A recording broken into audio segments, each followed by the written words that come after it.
잠시만요. 많이 연구들을 많이 하셨더라고요. 공부를 고민들을 많이 하셨더라고요. 근데 이 여호수아가 그 연구가 잘 안 되는 성경 중에 하나예요. 예, 관심들이 많이 없나 봐요. 예.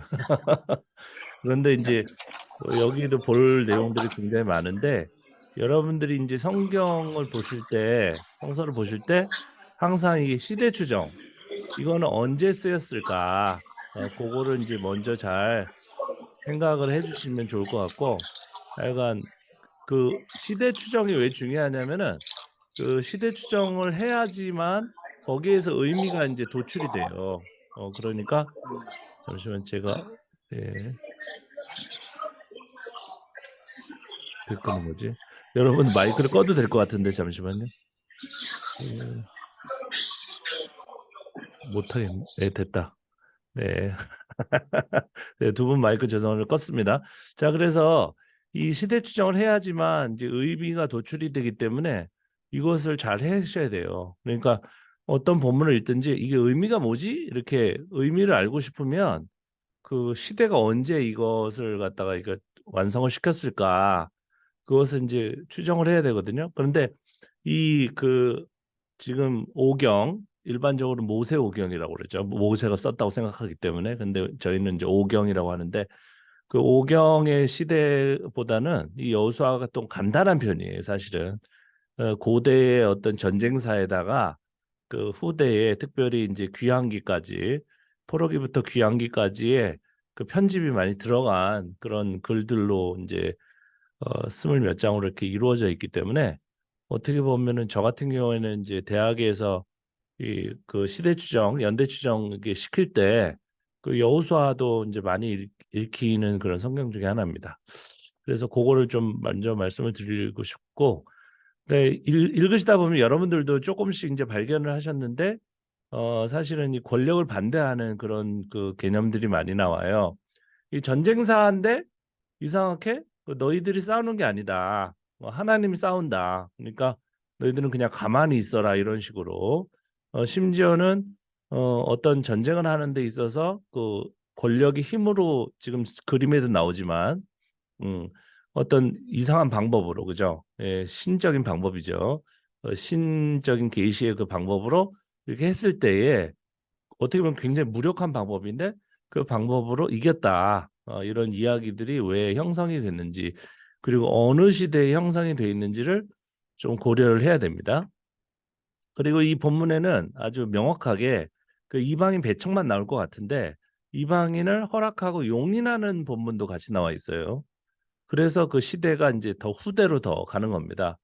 왜냐하면은 이제 이것도 그 이방인을 원래는 이제 같이 협력하면서 살았다가 배척했다가 다시 용인했다 또 배척했다가 이게 왔다 갔다 하는 그런 게 있거든요. 그 네 가지 뭐 세 가지 네 가지 단계가 그 시대가 완전히 차이가 나기 때문에 그런 게 있고 그다음에 이제 제사장 문헌 발견하셨는데 제사장 문헌이 있는 거죠. 이거를 이제 어려운 말로는 피문헌이라고 합니다. 프리스트니까 피문헌이라고 하는데 이 피문헌은 그 시대적으로 연대가 굉장히 후대라고 일반적으로 상식적으로 전공하는 사람들 생각하기 때문에 제사장 문헌이 나왔네. 그러니까 이 여호수아는 어, 최소한 포로기, 포로 중기, 포로 후기 이후에 바벨론 멸망한 이후에 사실은 이야기가 구전설화라도 어쨌든 그때 다 완성이 됐을 것이다 이렇게 생각하는 게 일반적인 겁니다. 그게 또 맞아요. 본문을 보다 보면 무조건 어떤 학자가 주장을 했다고 우리가 그냥 받아들이면 안 되고 항상 그게 이제 맞는지를 이 본문을 통해 가지고 알아내야 됩니다. 우리는 이제 일단 뭐 교리주의자들처럼 어떤 교리를 받아가지고 그게 사실인지 아닌지도 모르고 무조건 이제 암기하고 그런 거는 이제 떠나야 되겠죠. 그래서 여러분들이 쓰신 이제 글들을 이렇게 또 잘라서 붙였는데 여호수아는 모세보다 더 나은 지도자인가요? 굉장히 중요한 문제죠, 이게. 예. 여호수아가 있는데 그 모델이 모세의 모델과 어떤 차이가 있는가? 그리고 왜 그 여호수아라는 사람을 등장시킬 필요가 있었는가? 일반적으로는 그냥 그 모세와 여호수아가 비슷하다 이런 것까지만 이제 연구하고 문헌적으로 연구하고 마치는데 그러면 어떤 시대에 이 여호수아라는 이미지가 필요해가지고 물론 이제 이 사람의 존재를 부정하는 건 아니에요. 항상 제가 말씀드리지만 그게 필요해가지고 여기다 이렇게 자리를 하게 됐는지를 또 고찰을 해봐야 되는 거죠. 그리고 여기 보면 여호와께서 모세와 함께 하셨던 것 같이라는 말이 이제 계속해서 나오는 이유는 그 연계성이겠죠. 연계성. 그러니까 모세가 뭔가 부족했단 말이에요. 모세 시대에 이루고자 하는 것이 뭐 부족했기 때문에 그 내러티브가 부족했으니까 이 여호수아의 이야기를 거기다 이제 보완해 가지고 이제 하는 차원이 분명히 있는데 그러다 보면은 모세의 이미지와 비슷한 이미지로 이제 형성이 되는 것이고 그러면서 또 추가적으로 어떤 이야기를 이제 덧붙이는 개념이 이제 나오겠죠. 그래서 뭐 요단강 도하라든지 홍해 도하라든지 거의 판박이처럼 이런 내용이 나오는 것이고 그 밑에 보시면 이제 여호수아를 모세보다 더 나은 지도자로 묘사하는 것처럼 보인다. 이건 뭐 당연하겠죠. 어떻게 보면 후대의 기록이 완성이 됐기 때문에 전 세대보다는 후세대 사람을 더 나은 사람으로 그러니까 1세대보다는 2세대를 더 나은 사람으로 묘사하는 것은 그것을 완성한 사람들이 2세대 이후의 사람들이기 때문에 그래서 그 전 세대보다는 그 후세대가 나은 그 본문들이 이제 등장하게 되는 거죠. 다 그런 건 아닙니다. 물론 이제 모세 시대에 대한 어떤 그 끈끈한 그 오마주라고 하죠. 모세가 시대에 있었던 일들을 그대로 이제 뭐 추억하면서 그것을 그대로 이제 여호수아 이야기에다가 이제 써놓은 사람들도 있었기 때문에 시대적으로는 이 모세 이야기가 훨씬 더 옛날에 이제 형성이 끝난 이야기인데 그것을 이제 보완하는 차원에서 이제 여호수아를 집어넣었다. 그러면서 전반적으로는 세대 교체잖아요. 그러니까 여호수아의 이야기는 세대 교체를 이야기하고 싶은 사람들이란 말이에요. 그것이 누구냐? 결국은 그 페르시아 시대의 그 귀환한 사람들이란 말이에요. 그 귀환한 사람들은 그 2세대, 3세대 그 이후의 세대기 차세대이기 때문에 그 1세대를 추억하면서 그들이 그 가나안 땅에 들어오지 못했었던 이유, 그들이 바벨론 그 시대의 제국의 그 굴종을 당하면서 다 죽어버려 가지고 없어지고 지금은 그 차세대의 우리들이 지금 이 귀환해서 고향으로 올 수밖에 없었던 그런 어떤 정당성이 필요한 거죠. 거기에 이제 그 모세가 이제 가나안 땅에 들어가지 못했다는 이야기가 필요한 거고, 근데 여호수아가 이제 이 사람들을 인솔해 가지고 연전 연승하면서 이렇게 귀환하는 이야기가 또 이제 나오게 되는 것이라고 우리가 추정을 일단은 할 수가 있습니다. 본문을 우리가 보기 전 상황이니까. 여기 보면 이를 본 여호와는 모세에게 어찌하여 내게 부르짖냐 이스라엘 백성을 앞으로 가게 하고 너는 이 지팡이를 들고 손을 바다 위로 내밀라라는 행동 지침을 알려주셨죠. 그러나 여호수아는 먼저 백성들을 성결한 상태로 준비되게 하였고 이게 피문헌입니다. 제사장이 딱 개입하게 되면은 함부로 뭘 할 수가 없어요. 항상 준비해야 됩니다. 예배를 준비해야 되고 예. 대표 뭐 준비 기도를 해야 되고 금식해야 되고 이런 거죠. 이런 걸 자꾸 준비시키고 요단강 앞에서는 요단강에 이르거늘 언약궤를 맨 제사장들이 뭐 또 먼저 들어가요. 지네들이 주인공이니까. 그죠? 자기네들이 오기 전에 예배를 시작하면 안 되는 거죠. 사울의 이야기 속에서 사울이 잘못한 게 없어요.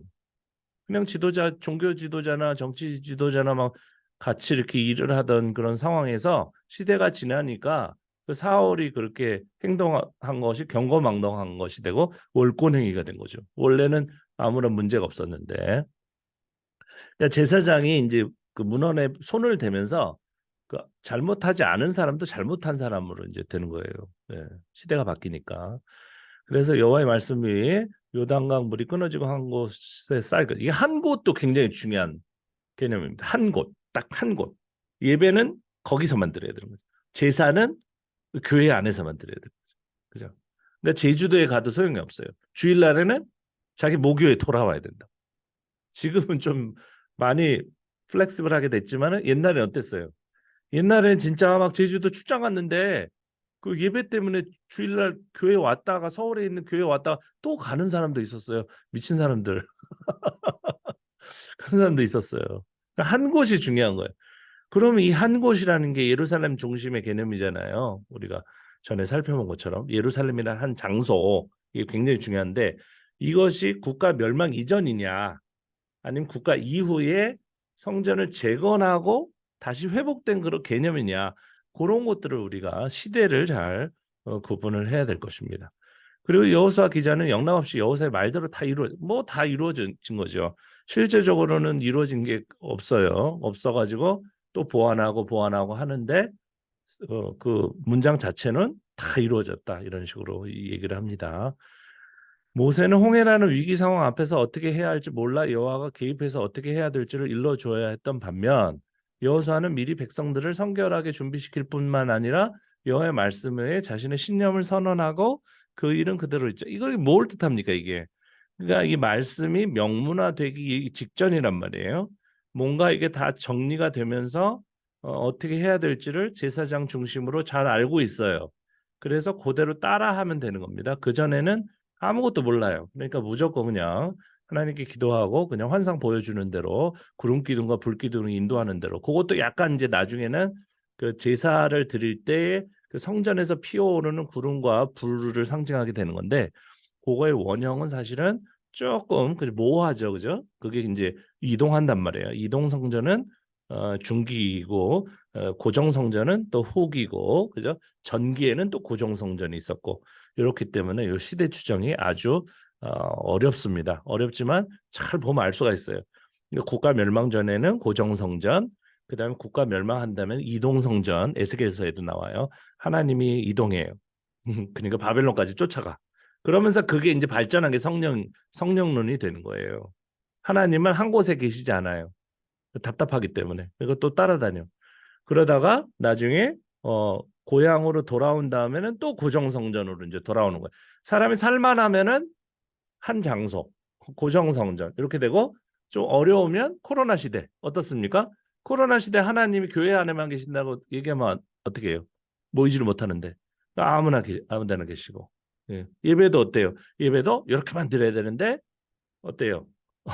그렇게 못 드리니까 그냥 영상 예배도 예배다. 예배의 론이 바뀌어 버리잖아요. 예전에는 그 인터넷으로 드리는 건 예배도 아니다 그러다가 어쩔 수 없으니까 바뀌는 거죠. 시대에 따라서 예배학도 바뀌고 다 바뀌는 겁니다. 자, 그다음 이를 통해 다음에 질문을 제기하고자 한다. 여호수아 기자는 여호수아를 모세보다 더 나은 지도자로 묘사하는 의도는 차세대이기 때문에, 차세대의 사상이기 때문에, 차세대의 입장을 대변하기 때문에 그렇게 간단하게 일단 답을 내릴 수 있고요. 이러한 차이는 요단강을 건너기 전에 백성들을 성결하게 준비시킨 여호수아에게 어떤 제사장 이미지를 부각시켜서 제사장 위상을 더 크게 하려는 의도가 담긴 것이죠, 그죠? 제사장이 이 문헌을 갖다가 지금 총괄하고 있기 때문에, 예, 하나님의 계명을 이렇게 집대성해 가지고, 그리고 또 이들의 말빨이 더 먹힌 이유가 뭐냐면 성전이 이제 재건됐잖아요. 성전이 재건되니까 이들이 이렇게 예배당을 크게 지으면 누구의 어깨가 올라가요? 담임 목사의 어깨가 올라가고 권위가 올라가는 거죠. 그전에 천막에서 그냥 없을 때 예배 드릴 때는 그냥 제 전도사님이나 목사님이나 막, 그죠? 한 명이 오면 감사하고 잘해주고 막 뜨겁게 기도하고 그러지만, 큰 교회 지으면 뜨겁게 기도할 필요가 없어요. 왜냐면 부목사 있고 부목사가 찬양 인도하고 금요 차례 인도하고 그러니까 담임 목사는 그냥 그것만 딱 원고만 준비해가지고 그대로 읽잖아요, 그죠? 예, 그런 식으로 시대가 바뀌었기 때문에 그렇습니다. 그래서 이제 이게 이제 일반적인 인터넷에 떠도는 자료인데 뭐 나름 잘 정리가 됐어요. 모세가 정복한 요단 동편 땅, 그 이어서 여호수아가 정복한 요단 서편 땅, 그죠? 그런데 서편이 이렇게 뭐 31명의 왕이고 뭐 9지파 아니고 훨씬 더 많아요. 그러니까 모세는 중요한 사람이지만 별 볼 일 없는 과거의 그 조상이고 우리 때의 모든 것들을 다 이룬 거죠. 이렇게 그림만 봐도 벌써 차세대의 이야기다, 그것을 알 수가 있습니다. 그래서 이 요한 목사님이라고 그 세물결 플러스에서 그분 이제 인터넷 그 방송도 제가 봤는데 좋아요. 모든 내용들을 잘 짜집기 해가지고 설명하시는 내용이라서 들을 내용이 훨씬 굉장히 많습니다. 하지만 아쉬운 건 뭐냐면 그냥 모세와 여호수아가 비슷하다. 이건 아무런 의미가 없어요. 왜 비슷하게 만들었는가? 그게 자연스럽게 하나님의 섭리에 따라서 비슷하게 됐다 그러면은 그거는 그, 그 우연인가? 뭐 그렇게 생각하는 사람이 더 많을 거 아니에요. 하나님 안 믿는 사람들은. 그런 게 아니라 일부러 그렇게 비슷하게 된 거죠. 비슷하게 연속성. 그 여호수아라는 그 뉴비죠. 그 새로 등장하는 그 사람의 정당성은 어디서 찾을 수 있어요? 그 과거에서 찾아와야 됩니다. 모세와 같다 거의. 모세의 연장선상에 이 지도자가 있는 거다. 그런데 이 지도자는 더 낫다. 이런 식으로 나갈 수밖에 없었던 그 시대적인 그 차세대적인 그리고 후대죠, 후대. 후대의 본문이 형성됐을 때의 배경이 있다. 이것까지 얘기를 해야지 제대로 성경을 얘기해 주는 거죠. 뭐 똑같다 그러면 재밌네, 뭐 똑같네, 왜 똑같을까 몰라 이렇게 해버리면 안 되잖아요. 그래서 그 이 복음주의에서도 이 여호수아의 그 연구를 많이 했어요 나름대로. 그러면서 여호수아가 거짓말이 아니다. 여호수아에서 있었던 모든 전투는 그 고고학적으로 근거가 있다. 그래가지고 이런 책 저런 책 그렇게 중요한 책들은 아니지만 이런 책들을 보면은 뭐 아이성 전투, 뭐 여리고성 전투 그것에 이제 그 역사적인 근거를 찾으려고 실제적인 역사적인 근거를 찾으려고 노력들을 많이 했어요. 하지만 아무리 이걸 찾아도 여호수아서 자체가 그 고대에 기록된 거라는 것을 증명할 수 없습니다. 저희는 그냥 고고학 자료만 찾아가지고 이게 사실이야 이걸 알려고 하는 사람들이 아니라 그 성서 본문이 사실은 그 어떤 의도에 따라서 부풀려지고 과장됐을지라도 그 안에 하나님의 그 의도, 가치, 역사 전체 흐름을 통해 가지고 나타내는 하나님의 어떤 구원의 어떤 그런 의도가 변함이 없다는 것을 증명하려고 하는 거거든요. 예. 그렇기 때문에 이 고고학적인 것도 우리가 참고를 해야 되지만 뭐 사실이야 거기서 끝나는 게 아니라 예. 이게 이제 사실이지만 이 본문은 후대에 기록이 완성이 됐잖아요. 본문 안에서는 이 고고학적으로 옛날에 이 여호수아서가 완성됐다는 것들을 증명할 수가 없어요. 그러니까 또 낭만도 이제 봉착한단 말이에요. 이 고고학에 너무 집착하시는 분들은 그런 낭만에 봉착해요. 결국은 이제 이 성서 본문 자체를 부정해 버리는 그런 결과가 되거든요. 그러니까 우리는 끝까지 이 본문을 이제 붙들고 가야 되는데 그래서 이 본문이 이제 후대에 완성됐다는 것들을 본문을 통해서 사실 증명을 해야 되죠. 그리고 솔직히 이 고대의 어떤 전쟁이 아이성이 그 부근에서 일어났다. 여리고성 부근에서 일어났다. 이게 사실 여호수아하고 관계가 없을 수도 있잖아요. 이게 여호수아가 했는지 어떻게 아느냐. 이렇게 해버리면은 어디 이름이 있어요. 아무런 증명이 되지 않는다. 저도 많이 공부해 봤는데 이거 누가 나타나 가지고 이게 무슨 여호수아가 했다는 거 네가 어떻게 알아? 이런 식으로 한마디 해버리면 그냥 부정되는 거예요, 그냥. 그러니까 우리는 본문에서 뭔가 길을 찾아야 된다. 노력들을 진짜 많이 하셨어요, 이분들도. 이런 책을 보시면 되는데 그래서 이 마틴 노트라는 분이 이제 그 중요한 얘기를 했는데 사실은 이 여수아를 자기가 열심히 이렇게 연구를 하다 보니까 이게 이제 그 굉장히 후대에 적힌 것 같다라는 말씀을 처음으로 하셨어요.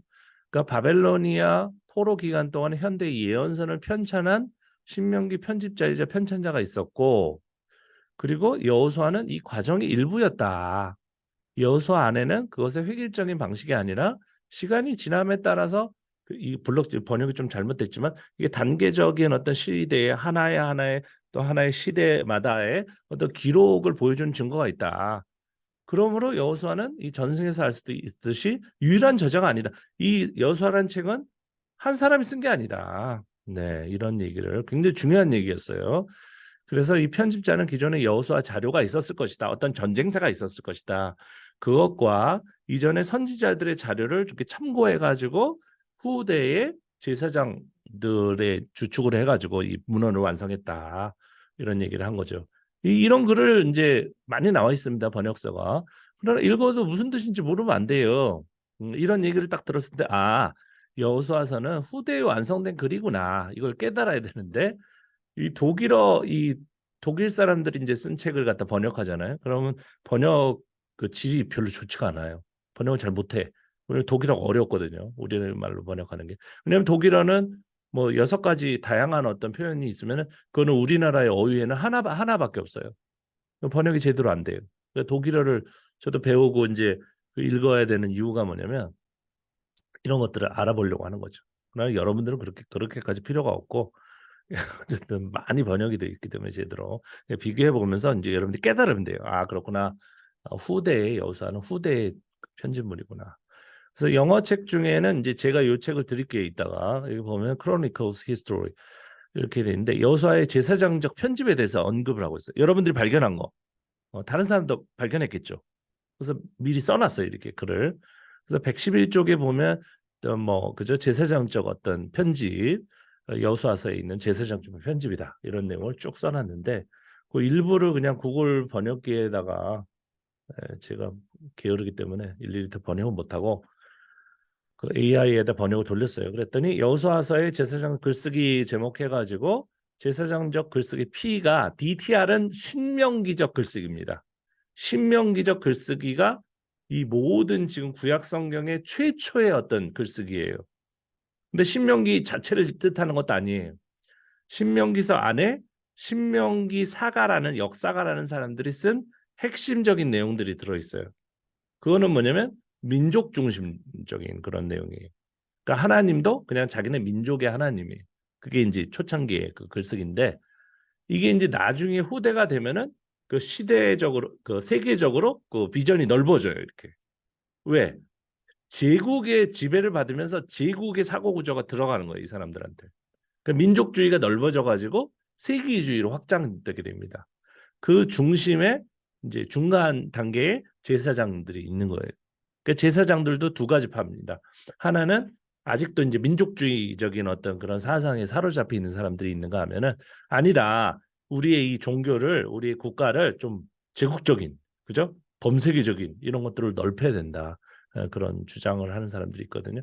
이사야서 같은 경우에는 이제 뒤에 부분에 55장 이후에 막 65장 뭐 60장까지 이렇게 보시면은 거기에 보시면 이제 주로 이게 범세계적인 어떤 비전을 가진 그 제사장들이 많이 개입돼 가지고 DTR도 마찬가지입니다. 신명기 역사가들도 굉장히 그 제국적인 마인드를 가진 사람들이 많이 들어가서 그러다 보니까 이방인에 대한 포용력을 막 이렇게 발산을 해요. 이방 사람들을 우리가 받아들이고 같이 잘 살고 그죠? 저 페르시아가 하는 것처럼 다른 사람들 이해하고 그런 어떤 굉장히 좀 폭이 넓은 그런 게 있는데 그들이 주류가 아니었어요. 근데 해석한 점은 그들이 좀 목소리가 크고 그러면 좋았을 텐데 그것은 신약 시대에 이제 예수 그리스도와 복음 쪽으로 가버리고 아주 신락 같은 어떤 그런 사람들이 그리고 대다수의 유태인들은 이런 민족 중심주의를 벗어나지 못해가지고 지금도 그 모양 그 꼴인 겁니다. 자기네 민족 이렇게 계속 그렇게 하고 있는 겁니다. 그래서 가장 최근의 문학적 계층으로 중간에 P는 보통 더 오래된 계층들을 덮었었다. 이렇게 이건 상식적인 겁니다. P 문헌은 옛날의 문헌을 갖다가 그걸 제사장 문헌으로 바꿔버리는 거죠. 이렇게. 이런 식으로. 그리고 밑에 빨간색으로 제가 해놨는데 각 지파의 땅 나누기를 설명하는 다른 전통들과 관련이 있을 것이다. 그러니까 땅 나누기라는 건 좀 약간 민족주의적인 어떤 그런 개념인 것 같은데 이것도 조금 옛날에 그 처음 쓰기 시작한 그 구전되기 시작한 생겨난 이야기일지도 모르지만 그게 최종적으로 완성된 것은 결국은 아주 후대다. 이렇게 이분이 그 얘기를 했어요. 노트가 굉장히 대단한 사람이죠. 예, 이런 것들을 먼저 생각했던 거죠. 그래서 성경을 이 독일 사람들은 독일 신학이 많이 없지만 그 항상 역사하고 같이 생각해요. 그러니까 이 문헌은 언제 작성이 됐을까? 어떤 사람들이 어떠한 배경에서 이 글을 썼을까? 그죠? 그렇게 생각하다 보니까 다 보이게 되는 거죠. 문헌과 문헌의 충돌이 보이고 여러 다른 저자들이 한 장이지만 많이 개입된 그런 것들을 볼 수가 있는 것입니다. 자, 그래서 여호사 3장 7절부터 13절까지 잘 해놓으셨어요. 그래서 내가 모세와 함께 있었던 것 같이. 이건 뭡니까? 전 세대의 그 영향력을 끌어올려고 하는 거죠. 그죠? 그러니까 하나님은 이 여호수아도 함께 하신다. 우리 2세대와도 차세대와도 함께 하신다. 그죠? 우리가 예를 들어서 뭐 옛날에 유명하신 뭐 김창인 목사님 데려오고 뭐 하용조 목사님 자꾸 얘기를 하는 이유가 뭐예요? 자기 영향력을 확보하려고 그러는 거죠. 나도 조용기 목사님 그 존경해서 그럴 수도 있지만 나도 그들의 후손이다. 내가 무슨 여의도 순복음교회에서 뭐 7년 뭐 부목사 했다. 그 왜 얘기해요? 그거를. 로닌 커닝햄하고 내가 뭐 한솥밥을 먹고 그 얘기를 왜 합니까? 나도 대단하다 이런 얘기를 하는 거죠. 자기가 10절에 보면 너희 앞에서 반드시 쫓아내실 줄을 이것으로 너희가, 그러니까 여기 보면 지금 기본적인 그 여호수아의 뼈대 중에 하나는 이방인을 배척하는 거죠. 왜? 진멸하는 거잖아요, 원래. 왜냐면 땅을 다른 사람이 살고 있어요. 인디안들이 살고 있단 말이에요. 그런데 거기를 우리가 차지해가지고 미국으로 만들려면은 그들을 몰아내야 되잖아요. 죽여 없애든지 아니면 한쪽으로 밀어버리든지 지금 미국 사람들이 그렇게 했던 것처럼 미국이 똑같이 하는 거죠. 이 성경을 그렇게 이해했기 때문에 똑같이 하는 거죠. 하나님 우리에게 이 땅을 주셨으니까 거기 살던 사람은 그냥 없어져도 돼. 아무런 양심이 없는 거예요, 그죠? 근데 원래 그 사람 그 땅은 헷 족속, 히위 족속, 가나안 족속의 땅이었단 말이에요. 그런데 고대의 전쟁사 그 시절의 그 기준으로 보자면은 아무런 양심에 걸릴 게 없는 거죠. 왜냐하면 그냥 힘 있는 사람이 점령해가지고 땅을 차지하면 되니까. 예. 지금은 우리가 적용할 수 없지만 지금도 이거를 갖다가 지금 교회 뭐 부흥이나 부동산에다 적용하는 사람 있잖아요. 막 밀어붙여가지고. 예. 어쨌든 간에 그다음 13절 온 땅의 주 여호와의 괴를 맨 제사장들의 발바닥이 요단물을 밟고 멈추면 요단물 곧 그 위에서 흘러내리는 물이 끊어지고 한 곳에 쌓여 선다. 그러니까 이게 하나님의 계시가 여러 단계라고 그랬죠, 저번에. 그러니까 이 기적을 통해서 나타나는 것은 어떤 때 없어져요? 하나님의 기록물이 완전히 완성되면 없어집니다. 그때부터는 기적 얘기를 하지 않아요. 그러니까 이것은 시대가 어느 시대입니까? 포로기에서 바벨론이 멸망하고 페르시아 시대로 넘어왔는데 아직은 성서가 완전히 그 완성이 되지 않은 시대예요. 그러나 뭔가 귀환을 하려고 하는 거죠. 귀환을 하려고 차세대가 거기 그 편안한 그 미국 땅에 살고 있는 페르시아 땅에 살고 있는 사람들을 독려해 가지고 고향 땅으로 돌아가자라고 자꾸 격려하는 거죠. 우리가 대단한 그 세대야. 우리는 뉴 제네레이션이야. 우리는 그 새로운 하나님의 사명을 받았어. 그러면서 앞에 선 사람들이 제사장들이 뭔가를 알고 있는 거죠. 이제 정리된 하나님의 뜻을 알고 있으면서 우리가 이제 이렇게 하면 우리 형식대로 따라야 돼라고 하는데 아쉽게도 이 제사장 문헌도 또 타격을 받겠죠. 왜? 그 새로 다윗의 후손을 세우려고 이제 계획을 했는데 그게 숙청이 되면서 자기네들의 어떤 그 계획이 틀어지니까 이 제사장들은 결국 뭐 정치적으로 지금 나서고 있잖아요.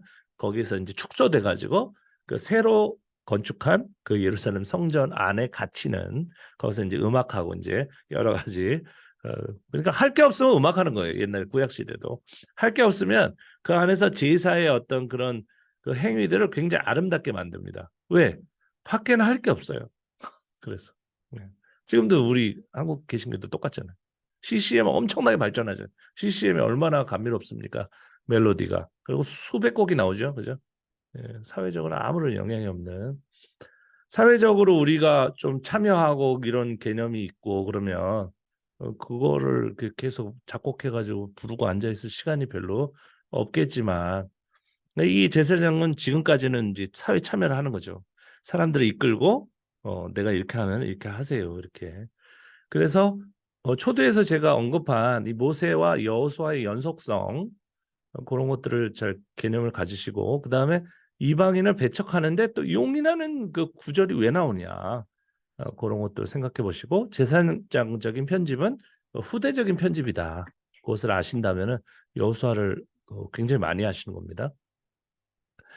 그 다음에 여기도 보면은 13절에 특이한 출애굽기지만 특이한 구절이 나와요. 오늘 너희를 위하여 행하시는 구원을 보라. 너희가 오늘 본 애굽 사람을 영원히 다시 보지 않아요. 근데 나중에 또 보죠. 근데 이게 뭐냐면은 진멸이에요, 진멸. 싸워가지고는 다 없애버려야 되는 거죠. 그죠?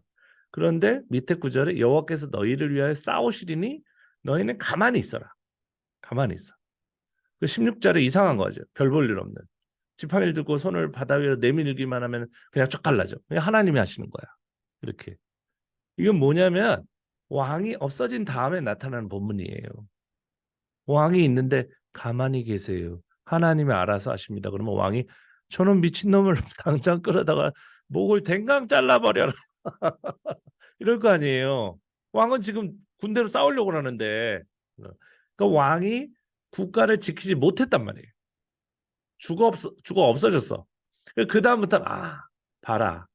하나님이 싸우는 거야. 왕이 아무리 깜짝대고 싸우려고 해도 나라 망했잖아. 봐, 하나님이 하셨어. 뭐 무슨 증거로 그런 얘기를 해? 그래. 봐봐, 페르시아를 들어서 고레스를 들어가지고 하나님이 우리를 해방시켰잖아. 완전 해방도 아닌데 그들이 오버한 거죠. 해방이라고 생각했죠. 봐봐, 모세가 옛날에 있었는데 모세가 지팡이를 들고 손을 바다 위로 내미니까 그냥 갈라졌어. 하나님은 그런 거야. 우리는 아무것도 할 일이 없어. 그냥 저절로 되는 거야 다. 여기서 뭐가 나옵니까? 이신칭의 개념이 이제 점점 나오는 거죠 여기서.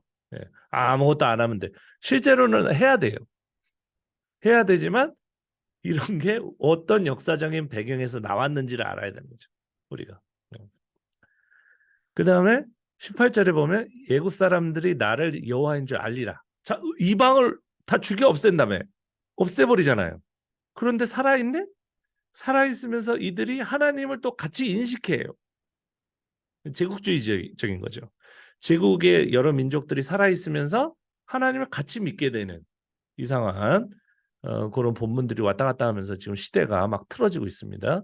출애굽기에 구름기둥 이야기, 그다음 동풍 이야기. 이건 성경이 뭐 문헌이 없는 거예요. 그래서 하나님이 항상 기적을 보여주셔야 되고 불로 나타나셔야 되고 막 큰 소리로 나타나야 되고 꿈으로 나타나야 되고 뭔가 눈에 보이는 환상으로 나타나야 됩니다. 근데 이런 시대가 지나면 이런 거 하는 사람들은 다 뭐라고 해요? 무당. 무당이 돼버려요. 그러니까 한목에 다 쳐버려요. 이스라엘 사람들이. 이방인, 이방신을 믿는 미친놈들이라고 그러면서. 한때는 그게 이제 하나님의 계시의 수단이었어요. 처음에 교회를 개척할 때는 환상 보고 알랄랄랄라 방언하고 그럼 사탄 보고 뭐예요? 꾸짖고 귀신 내쫓고 중요한데 교회가 크게 된단 말이에요. 대예배 때 엄숙하게 멋있게 하고 있는데 갑자기 어떤 사람이 벌떡 일어나가지고 방언 알랄라 해보세요. 내보내요. 저 집사님 내보내. 이렇게 되는 거죠.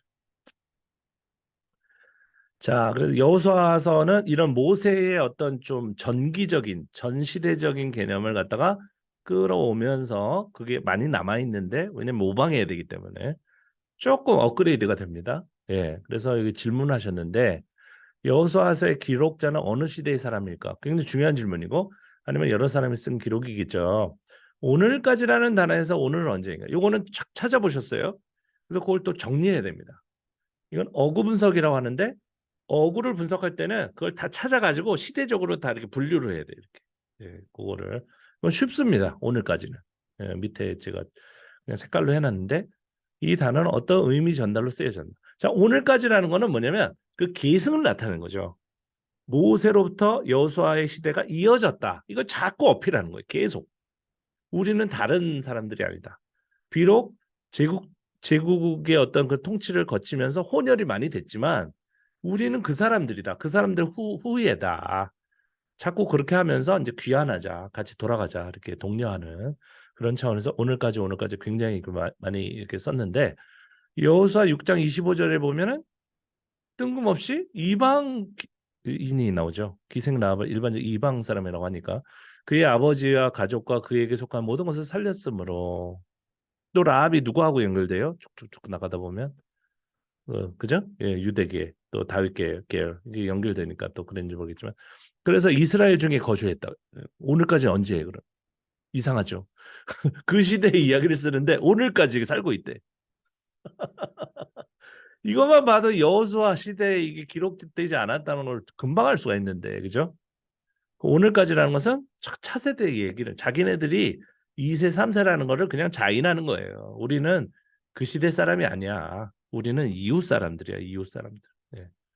하나님이 그때 시작한 그것을 계속 연결해가지고 미완성된 것들을 우리 시대에 이루실 거야. 굉장히 큰 도전이 됐겠죠. 누가 그 집회 같은 거 하는데 이렇게 얘기한다고 해보세요. 예수전도단 집회하는데. 우리 한국 개신교는 우리 세대부터 다시 시작합니다. 지금까지 우리 세대는 잘못된 것들이 너무 많고 이루지 못한 것들이 너무 많아요. 근데 하나님이 우리 세대를 특별히 선택하셔서 우리 청년들을 선택하셔서 설교를 이렇게 뻥치는 겁니다. 원래. 우리 세대를 선택하셔서 우리를 통해서 이루실 일들이 오만 가지입니다. 만 가지입니다. 이러면 확 뜨거워진단 말이에요. 그렇게 쓴 겁니다. 이 사람들이. 그래서 오늘까지 막 나오는데 이상하게 쫓아내지 아니하였으므로가 이제 등장하기 시작해요. 처음에는 다 몰아내자, 다 죽여버리자. 그러다가 쫓아내지 아니하였으므로 시대가 점점 바뀌는 거예요. 여부스 족속이 오늘까지 예루살렘에 거주하니라. 그러면 땅을 다 점령하라고 했는데 어떻게 된 거예요? 예. 여호수아 16장 10절 쫓아내지 아니하였으므로 가나안 족속이 오늘까지 에브라임 가운데 거주하며 조금 약간 그러면 우리가 똑같이 협력하면서 산다고 하면 좀 그러니까 노역하는 종이 되니라. 진짜 종이 됐을까? 예. 그 이방인을 용이라는 것도 여러 가지 차원 스펙트럼이 이제 존재하는 거죠. 하나님이 이 말씀에는 위의 말씀에는 다 없애버리라고 했는데 아니야. 좋은 사람도 있잖아. 이제 같이 사는 거지. 그러면 쟤네들은 뭐야? 일반적인 사람인데 그냥 우리의 종이 된 거야. 뭐 이런 식으로 이야기가 풍성하게 되는 겁니다. 예. 그래서 이 역사성과 그 신빙성과 현장성을 잘 고려해서 설명을 하면 누구든지 납득할 수 있어요. 누구든지. 누가 이 성경 가져와서 왜 여기는 다 죽여버린다고 그랬는데 왜 여기는 남아 있어요? 안 믿는 사람들도 이렇게 질문해요. 성서를 합리적으로 보려고 하니까 그냥 믿으세요. 그러고 뭐 예수님이 구원자입니다. 10번 따라하세요. 이런 걸로 안 된다는 거예요. 이거 설명해야 돼, 설명. 어. 왜 여기는 살려뒀어요? 아, 이건 살려둔다는 이야기와 다 없애버린다는 이야기가 시대가 다릅니다. 한마디만 딱 해보면 그 사람들, 그렇구나. 이해해요. 근데 교회에서는 그 얘기를 할 수가 없어. 어. 그러면 뭔가 믿음이 없는 것처럼 느껴지나. 자, 그 다음에 이제 본문들을 많이 써주셔서 감사합니다. 제가 다른 거는 다 못 찾아보고 여기 안에 있는 것만 좀 체크를 했는데 여호수아 22장 3절 오늘까지 우리 후세대다. 하나님이 명령하신 그 책임을 지킨다. 그 다 이루어졌다고 했지만 사실 안 이루어졌는데 그게 다 이루어지도록 하나님 끝까지 하실 거야. 이렇게. 그러면서 이제 슬슬 죄 얘기가 나오죠. 죄. 부올의 죄악으로 말미암아 여호와의 회중의 재앙이 내렸으나 오늘까지 우리가 그 죄에서 정결함을 받지 못하였거늘 그 죄악이 우리에게 부족하여서 이건 뭐냐면 이 사람들이 죄의 의식을 언제 벗는다고 생각했냐면 예루살렘 성전이 재건돼야 돼요. 그리고 성벽이 다 재건돼야 돼요. 그리고 국가가 재건될 때 하나님이 우리 나라에 열받으신 거 잘못 좀 짜증났던 것이 다 이제 해소되셨구나. 그리고 우리가 지은 그 잘못된 죄악 하나님을 옛날에 섬기지 않고 다윗 솔로몬 왕 다 포함해 가지고 그 다신을 섬겼던 그 죄악이 이제 다 깨끗하게 됐구나. 그렇게 생각하려고 했던 거예요, 이 사람들이요. 그래서 귀한 안에 하나님이 우리의 죄악을 사해 주셨다. 이제 사해 주시고 있다. 이렇게 생각한 거예요. 그래서 귀환하는 사람들은 엄청 콧대가 높았어요. 너 땅에 있는 너희들은 아직 죄인이야. 그리고 우리는 이미 그 풀림을 받아가지고 그 노예에서 풀림을 받아가지고 이 귀환했기 때문에 우리는 하나님이 훨씬 우리 용서하신 사람들이야. 그러니까 우리 말을 들어야 돼. 자꾸 이러니까 그 사마리아에 잔류하고 있었던 사실은 이스라엘 동족이죠. 그들이 처음엔 좀 도와주려고 했죠. 그 성벽도 같이 짓자. 너희들 일손 모자르잖아. 조금밖에 안 왔네 사람들이. 그 우리가 도와줄게 했는데 너희들은 죄인이야. 우리는 씻음을 받았어. 이따위로 얘기를 하니까 어떻게 됩니까? 나중에 싸움이 일어나잖아요. 그리고 성전 손대지 마. 성벽 벽돌 하나도 손대지 마. 너희들은 더러운 족속들이야. 너희들은 가가지고 그 제국에서 고생도 안 했잖아. 바벨론 그 고생도 안 했잖아. 그 죄악 그 뭐야 뭐예요? 그 처벌을 받지 않았어. 그러니까 너희들은 그대로 있는 거야. 죄악이. 이렇게 생각하니까 손도 못 대게 하니까 나중에 어떻게 되니까 방해하기 시작하잖아요. 이제. 그 이야기 다 아시죠? 그래서 이렇게 나가는 것이고 그 다음에 이는 여호와께서 강대한 나라들 너희 앞에서 쫓아내셨으므로 오늘까지 여긴 또 이제 또 배척이 나오고 왔다 갔다 합니다. 본문이. 그래서 본문을 이해하기가 굉장히 어려운 거예요. 그래서 이 죄론이라는 게 언제부터 시작됐냐면 국가가 멸망한 다음부터 죄라는 게 신학화가 된 거예요. 그전엔 죄의식이 없었어요. 이 사람들이. 종교적인 죄악이. 그러다가 이 죄의식이 언제까지 갑니까? 국가가 회복이 못 됐잖아요. 다윗의 후손이 세워져야 된단 말이에요. 그래서 국가가 다시 회복돼야지 이들의 모든 죄악을 사하셨구나 생각할 텐데 그게 허락이 안 되니까 신약 시대까지 가는 거죠. 어. 그리고 자꾸 이 사람들은 죄의식을 가지고 있어요. 언제 우리나라가 회복됩니까? 예. 요한복음 응? 4장에서도 사마리아 여인도 심지어 그 사마리아 여인까지 그런 얘기를 하잖아요. 우리 민족의 죄악을 그죠? 우리의 죄악을 언제 사하십니까? 그죠? 그 예수님이 내가 사한다 이렇게 얘기해 버리잖아요. 왜? 예수님은 다윗의 후손으로 되어 있으니까 후손이 여야만 하는 거예요. 왜? 그 예수님이 왕이 되셔야 되는 거죠. 이 땅의 나라는 안 됐잖아요, 그죠? 끝났어. 그러니까 저 세상의 나라, 저 하늘의 하나님의 나라의 왕으로 좌정하심으로써 이 모든 이스라엘의 유태인들의 죄악이 끝나버리는 거예요. 해소되는 거죠. 예수님을 왕으로 받아들이면 기가 막히죠. 그래서 유태인들 중에 그리스도인이 되는 사람들, 제 친구 중에 유태인들도 있는데 이 얘기를 해주잖아요. 그러면은 10중 8구는 그 받아들여요. 못 받아들이는 사람도 있지만 그러니까 이렇게 얘기해야 되는 거예요. 예수님을 그냥 믿어라 그렇게 하는 게 아니라 이 죄악이 어디서부터 출발되느냐. 너희들 이스라엘들이 국가를 잃어버렸을 때 죄 개념이 생성됐고 이게 예수님으로 해소가 된다. 이렇게 연결하면 됩니다. 그래서 여호와께서 강대한 나라들을 너희 앞에서 쫓아내시면 이거는 이제 오늘까지 너에게 맞선 자가 하나도 없었느니라. 왜? 당연히 맞선 자가 없죠. 뒤에는 페르시아 제국이 있는데 누가 감히 페르시아 사람을 건드립니까? 죽으려고. 그래서 맞선 자가 없습니다. 그래놓고 이들은 이제 신앙이 점점 발전하니까 그 페르시아를 하나님이 들어서 쓰신다고 생각했던 거죠. 일순간에. 그게 영원하진 않지만. 그래서 고레스가 하나님의 목자고, 그죠? 사명자고, 막대기고, 그런 식으로 이제 나가는 겁니다. 도구고. 자, 그 땅에 전쟁이 그쳤더라. 전쟁이 그쳤다는 의미는 땅을 완전히 점령한 거 아닙니다. 땅은 그대로 있어요. 그리고 주변의 세력도 그대로 살고 있어요. 어, 그러나 이야기를 한 것은 제국을 등에 업고 한 말이에요. 이게 분명합니다. 이거는. 그렇기 때문에 시대는 언제다? 페르시아 시대. 페르시아 시대에 이런 말이 나올 수밖에 없다. 우리가 못을 박을 수 있는 거죠. 이거 확실하게. 작은 목적은 뭐 달성을 했는지 모르는지 모르겠습니다. 잘 살고 있는 사람들 내쫓고 자기네들이 지금도 그러잖아요. 지금도 똑같은 짓을 하고 있잖아요. 반복하고 있잖아요. 사람들 내쫓고 자기네들이 이제 그 땅을 차지하는 건데 하나님이 여기까지 인도하신 것이냐? 예, 하나님의 인도는 사실은 이 민족을 위한 그 인도라기보다는 이 민족을 통해서 어떻게 보면 이 하나님의 구원은 이 땅에 속한 것이 아니라 저 땅에서 완성되는 것이다라는 것을 자꾸 보여주는 거죠. 근데 그것이 누구에게 의미가 있느냐? 이 땅에 실패하는 대다수의 사람들에게 굉장히 큰 의미가 있는 거예요. 이 땅에 대부분 실패하거든요. 그래서 부자가 천국 가기는 어려운 거예요. 기득권자, 권력을 가진 사람, 힘으로 뭘 해보려고 하는 사람들은 이 복음하고 관계가 없어요. 그런 사람들은 그냥 전쟁하면 돼. 자기 힘으로 그냥. 잘 될 때도 있고 안 될 때도 있고. 근데 하나님과 관계가 없다. 하나님이 처음 약속한 것과 많은 다른 결과가 나타나죠. 왜?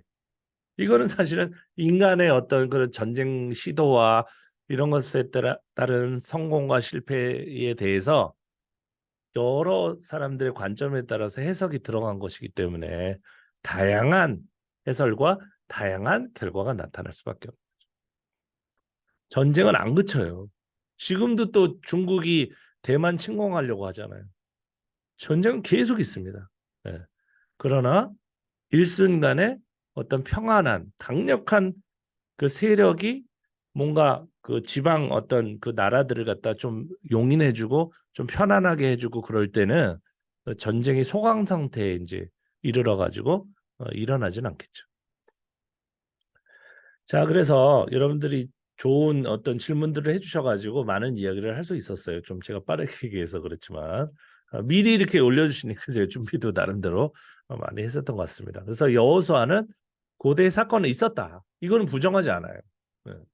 많은 어떤 출토된 내용들이 있었기 때문에 고대에 있을 법한 이야기들이다. 뭐 아이성 전투, 뭐 여리고성 전투, 뭐 그런 것들, 가나안 족속들과 이스라엘 백성들이 뭐 싸웠을 가능성도 있죠. 그죠? 그걸 부정하지는 마세요. 이것도 없었다. 그러면은 좀 이상하잖아요. 그죠?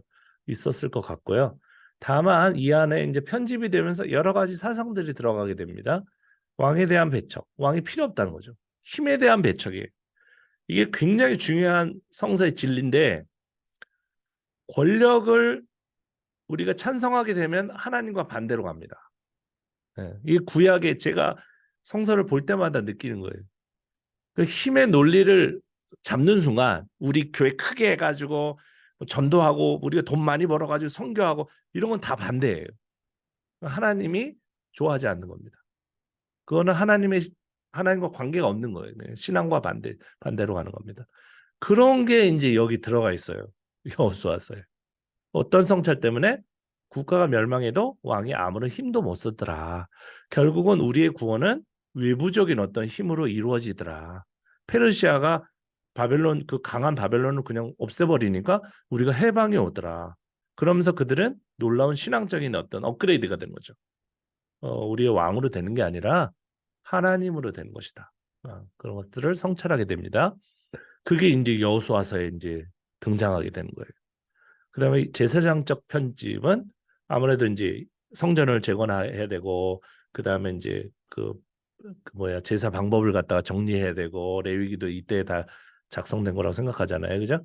그러면서 이 편집이 자기네들 대단하다고 이제 들어가는 거죠. 예. 그러면서 또 하나 놀라운 것은 이방인과의 공존이 들어가는 거죠. 제국주의한테 배운 거죠. 제국이 왜 이렇게 큰 나라가 됐느냐.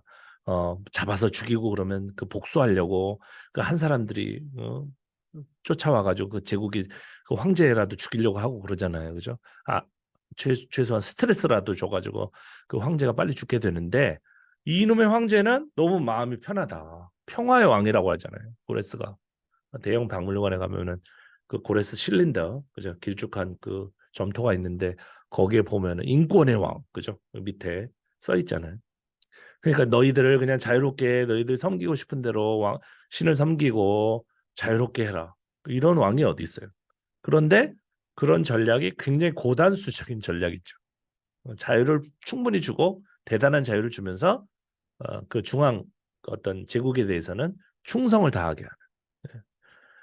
그것을 이제 배운 겁니다. 그래서 이방인과는 싸우지 말고 죽이지 말고 공존하는 편이 이익이다. 뭐 그런 것들을 성찰하게 됩니다. 그래서 제가 이제 보는 것은 포로기부터 귀환기 사이에 이야기들이 이제 정리가 된 것이 여호수아서다. 이렇게 제가 나름대로 결론을 내리고 있고요. 자, 본문을 좀 더 보겠습니다. 왕에 대한 배척, 이거 이제 어떤 내용이냐면 여호수아 23장 9절에 나오는데 6절에 보니까 그러므로 너희는 크게 힘써 모세 율법책에 기록된 책이라고 했어요. 예, 돌이 아니라 책에 기록된 것을 다 지켜 행하라. 모세 율법책이 어디 있습니까? 어쨌든 간에 이것을 책을 기록된 것을 다 지켜 행하라 하는 것은 굉장히 우리가 생각할 바가 있는 거죠. 좌로나 우로나 치우치지 말아라. 그러면서 유일신 사상이 또 나옵니다. 이 민족들 중에 들어가지 말아라. 그들의 신들의 이름을 부르지도 말아라. 맹세하지도 말아라.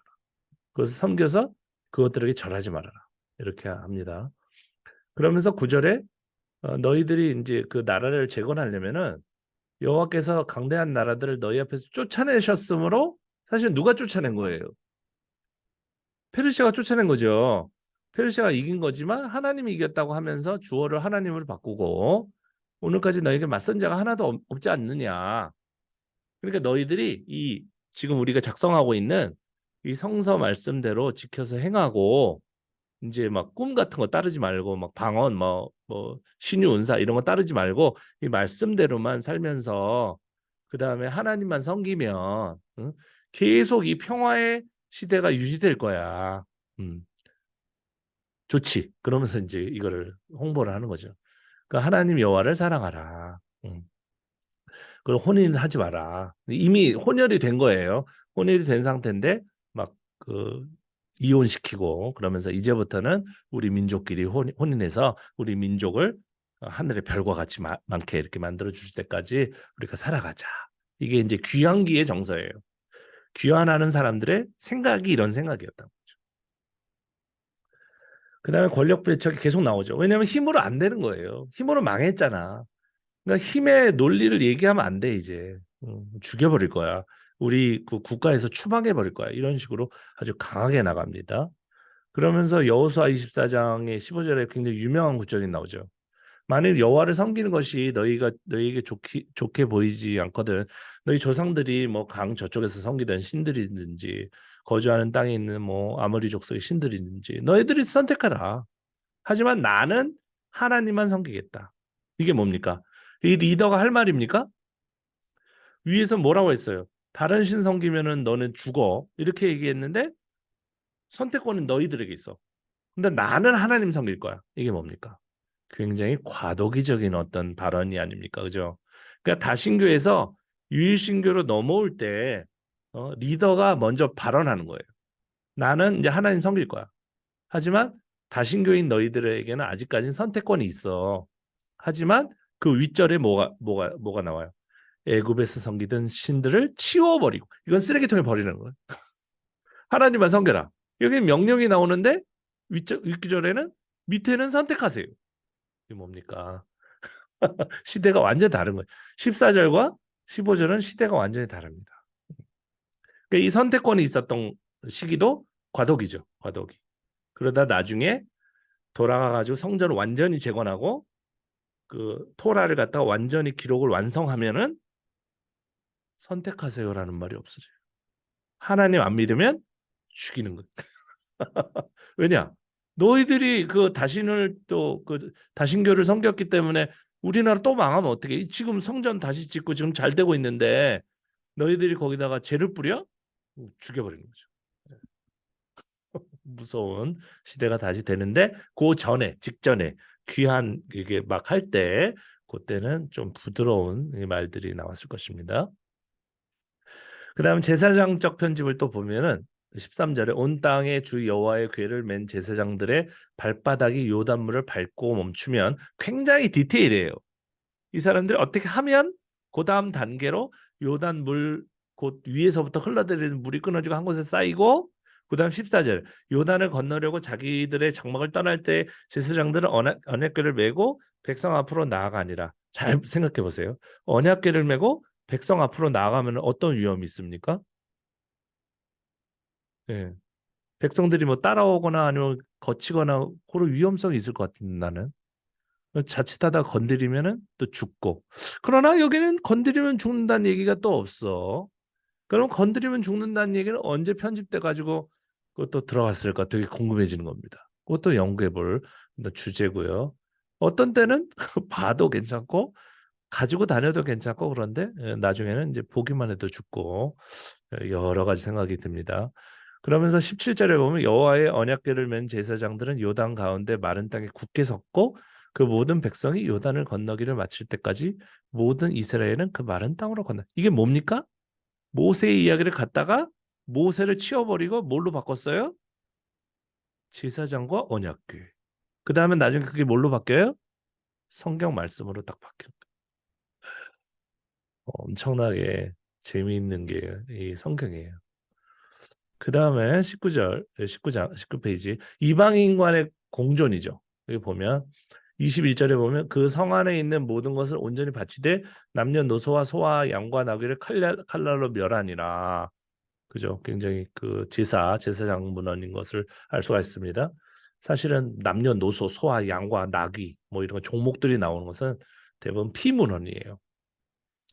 근데 22절에 여호수아가 그 땅을 정탐한 두 사람이 이르되 그 기생의 집으로 들어가서 너희가 그 여인에게 맹세한 대로 그와 그에게 속한 모든 것을 이끌어내라. 다 죽여버린다는 거죠. 멸하니라. 이끌어내라. 죽여버릴 것 같다가 23절에 정탐한 젊은이들이 들어가서 라합과 그의 부모와 그의 형제와 그에게 속한 모든 것을 이끌어내고 반복하죠. 왜냐하면 이게 편집할 때 어떤 사람들은 그 앞에서 썼던 내용들을 조금 베껴 써요. 연결이 부드럽게 하려고. 웃기죠. 근데 그걸 그대로 남겨놨어. 23절은 편집한 구절이에요. 또 그의 친족도 다 이끌어내요. 그들을 이스라엘 진영 밖에 두고 다 불로 사르고 했는데 25절에 갑자기 뜬금없이 라합과 그의 아버지와 가족과 그에게 속한 모든 재산을 살렸으므로 그럼 24절 불로 사른 건 뭐예요? 그가 오늘까지 이스라엘 중에 거주하였으니 이는 여호수아가 여리고를 정탐하려고 보낸 사자들을 숨겼다. 그러니까 이 라합이 그 라합인지 모르겠지만 위에 어떤 사람들을 죽였었던 이야기가 있었던 것 같아요. 근데 그 밑에다가 이걸 집어넣으려고 살렸다. 좀 착한 사람은 살린다. 시대가 다르죠. 그 다음에 그들이 게셀에 거주하는 가나안 족속을 쫓아내지 아니하였으므로 가나안 족속이 오늘까지 에브라임 가운데 거주하며 노역하는 종이다. 이 아까 그 구절인데 어떤 성경 그 학교에서 여호수아를 가지고 이제 드물게 성경 공부를 할 때 제가 본 기억이 납니다. 여호수아는 그죠? 모든 그 하나님과 관계없는 것들을 다 물리치고 그죠? 그래서 여러분들 우리가 여호수아가 돼야 되겠어요. 집에 하나님이 원하지 않는 만화책 다 가져오세요. 네. 그래서 영화 다 가져오세요. 그죠?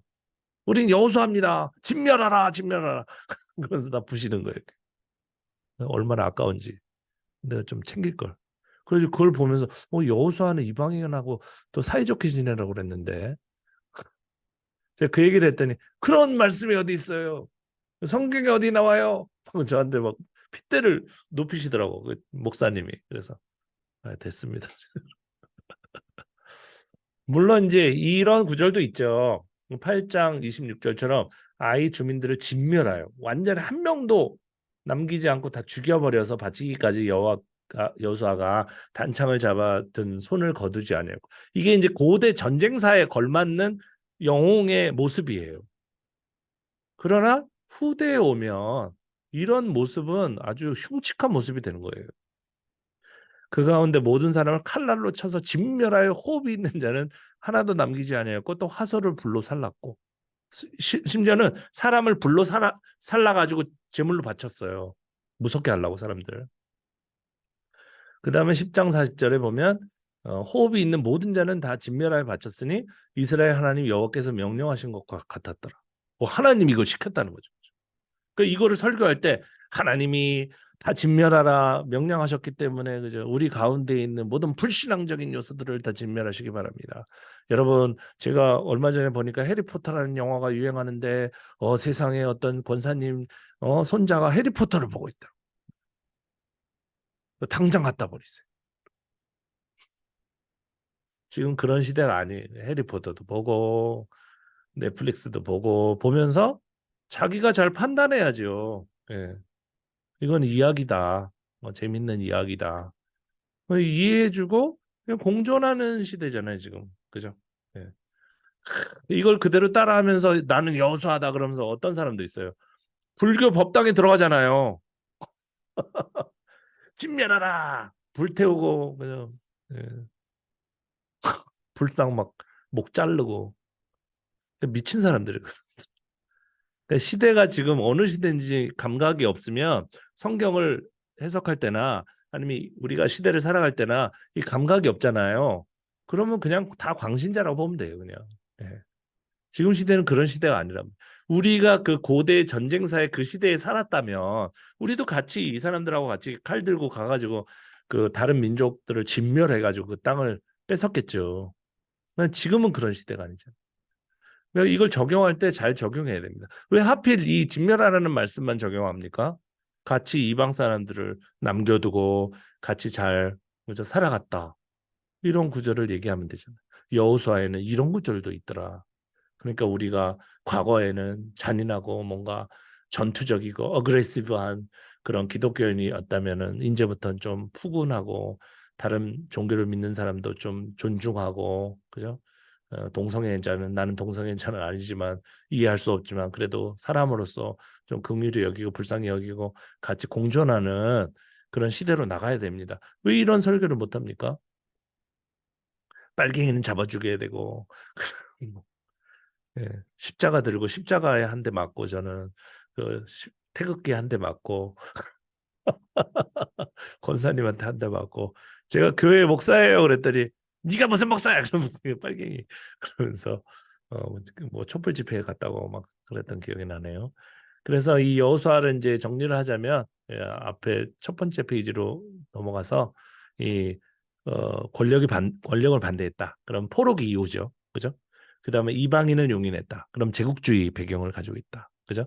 제사장 문헌이다. 그러면 귀환기의 어떤 개념을 가지고 있다. 그래서 이 시대는 전반적으로 포로기에서 페르시아 시대의 그 귀환기를 어, 걸터서 이렇게 형성이 마무리된 그 성경이다. 이렇게 정리를 하시면 좋을 것 같습니다. 네, 이상으로 제가 떠드는 시간을 마치고요. 예, 여러분들이 보실 때 다 좋으신데 이제 그 시대를 이제 앞으로는 그 시대를 조금 더 이게 어떤 시대일까 좀 생각하시면서 연구를 하시고 질문을 하시면은 훨씬 더 눈이 열리고 좀 더 풍성한 것들이 이제 많이 지금 오늘 같은 경우에는 제가 일부러 그 고대 근동의 어떤 문헌 그런 것들을 언급을 안 하고 본문만 봤는데도 굉장히 많은 것들을 얻을 수 있고 오히려 그 고대 근동학 하시는 분들보다도 우리가 더 많은 인사이트를 얻을 수 있잖아요, 그죠?